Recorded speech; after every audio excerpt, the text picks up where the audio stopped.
ছট পুজোতে কেউ আমাকে ঠেকুয়া না দেওয়ায় আমি ভাবলাম নিজেই বানিয়ে দেখি কেমন হয়। তো তার জন্য প্রথমেই নিয়ে নিয়েছিলাম কিছু ড্রাই ফ্রুট, যেগুলোকে সুন্দরভাবে চপ করে নিলাম। এর মধ্যে ছিল শুকনো খেজুর, নারকেল এবং কিশমিশ। এটা যে কোনো মুদি দোকানেই তোমরা পেয়ে যাবে। তারপরে নিয়ে নিলাম 750 আটা, যার মধ্যে 70 থেকে 80 গ্রাম মতো ঘি অ্যাড করলাম।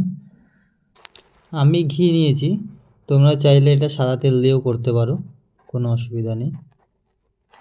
তারপরে এটাকে ভালোভাবে মাখতে হবে, মোটামুটি একটা টেক্সচার আনতে হবে, যেটা একটু পরেই বুঝতে পারবেন।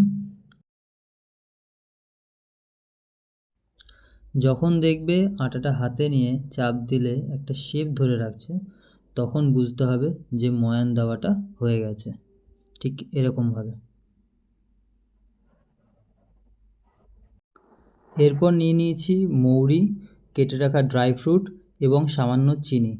চিনিটা মিষ্টির জন্য নয়, ভাজার পর চিনির দানাগুলো ক্যারামেলাইজ হয়ে একটা সুন্দর ফ্লেভার দেবে এবং দেখতেও ভালো লাগবে।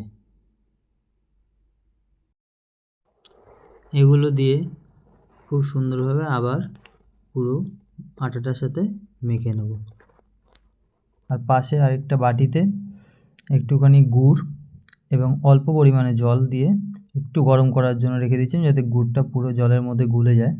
আর সেই গুড়ওয়ালা জল দিয়েই পুরোটা মাখতে হবে আমাদেরকে, নর্মাল জল দিয়ে মাখবো না, যাতে মিষ্টিটাও হয়ে যাবে এবং সাথে আটাটা মাখাও হয়ে যাবে।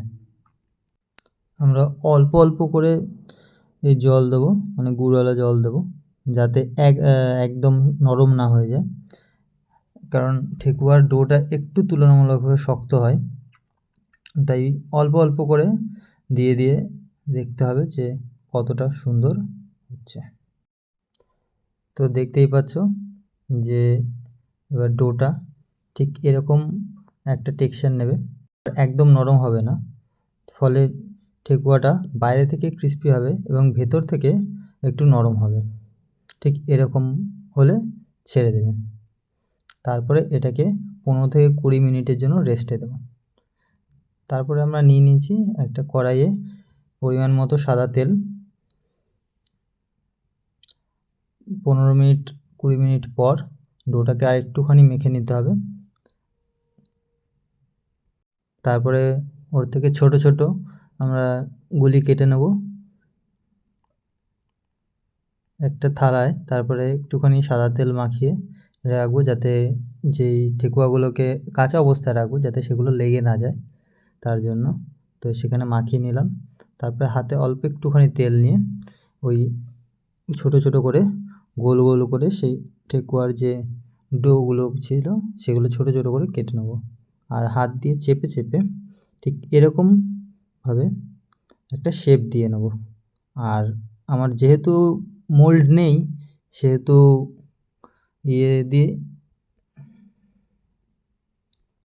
কাঁটা চামচ দিয়ে আমাকে এই ডিজাইন বলতে পারো সেটা করে নিয়েছি। একে একে বাকিগুলোও করে নেব। তেল গরম করে গ্যাসের ফ্লেম লোতে দিয়ে ঠেকুয়াগুলো ছাড়তে হবে। ফ্লেম বেশি থাকলে ওপর থেকে পুড়ে যাবে, কিন্তু ভেতরটা কাঁচা থেকে যাবে।